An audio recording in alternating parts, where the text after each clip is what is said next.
Kentucky, everyone. This is Lisa. Hi, and I'm in the kitchen with Miss Allison Davis. Hello. Chef extraordinaire. How have you been, girlie? Oh, I'm good, and I'm happy because we're making soups. Yay! I love soups, too. I'm so excited. It is the best time of the year, and it's my favorite time of the year because of this reason. I mean, Kentucky has beautiful weather. We have clear, like crystal blue skies. The leaves start changing. You get that little bit of a fall breeze, but it's still warm in the afternoon. But now it's time to start talking about soups. Yes, it is. So all this week, we're doing soups, and we're going to start with one of the most classic, which is chicken noodle. Awesome. But instead of just a traditional chicken noodle, we're doing chicken zoodle. Chicken zoodle. I love my play on words, right?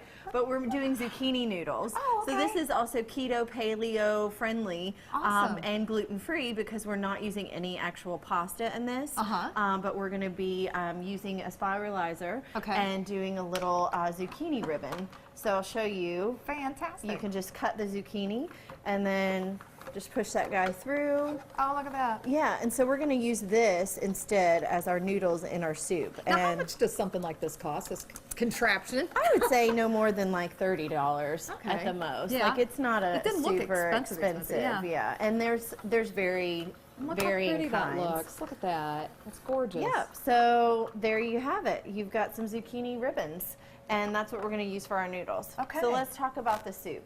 First of all, we're going to start building this soup with our classic ingredients for chicken noodle, right? So we're going to start with some onions that are diced up. I like to start with the onions first because they actually take a little bit longer to cook.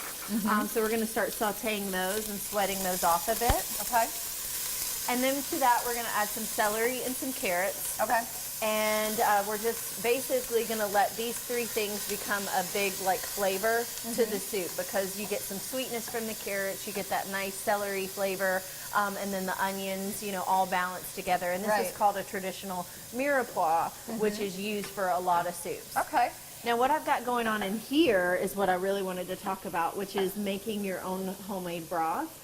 Very simple to make chicken broth. Okay. So in this pot, I took kind of just the backs of a chicken. So I broke the chicken down. Okay. But I kept the breast so that we could pull the chicken and have for our soup. Okay. So we just used the backs of the chicken, and then I threw in just some of the scraps from the vegetables that I was already cutting up. Okay. So I threw in the ends of the carrots, the middle of the celery stalk, the ends of the onions, and that just went in to help flavor the broth along with the chicken. Gotcha. Seasoned it with some salt and pepper, and really just let that simmer and let that cook this chicken. I've never made homemade broth before. And really you just, I mean, you cover it with water, and then you can see how I've got this chicken here that's nice and hot that I just pulled out, but it's moist, and it's going to just go right into our soup, just kind of in some nice like big chunks, and that's our chicken. So it just, in addition to cooking our chicken, now we actually have broth that we can use to build our soup without just having to buy it at the store. Right.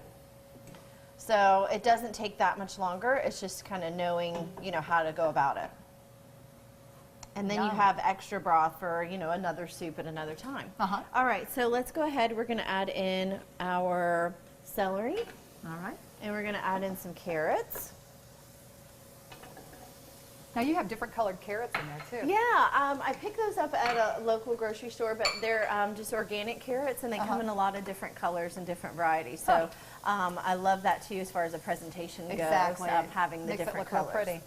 Yeah, all right, so last thing is really just the flavors. Okay. I'm going to add in some bay leaf and some garlic, and then I'll probably add a little fresh thyme either to the top or just to let steep in there to add a little bit of flavor. Okay.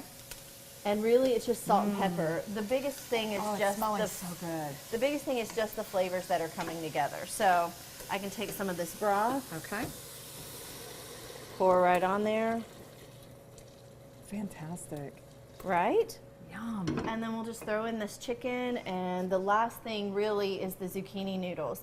I really just do the zucchini noodles right before you serve it. Okay. Because they'll get soft pretty quick and they'll cook very quickly. Okay. So just kind of have those ready. Ready to go. And then when your soup's hot, all your flavors are there, everything's done, you can just add in your noodles and you're done. Awesome. Well, for this recipe and many other recipes, head over to our website at WTVQ.com/Midday Kentucky, or head over to Allison's website at wildtimecooking.com, or you can find her on Instagram too. It's a mouthful. At Chef Allison Davis. We'll be right back right after this short break.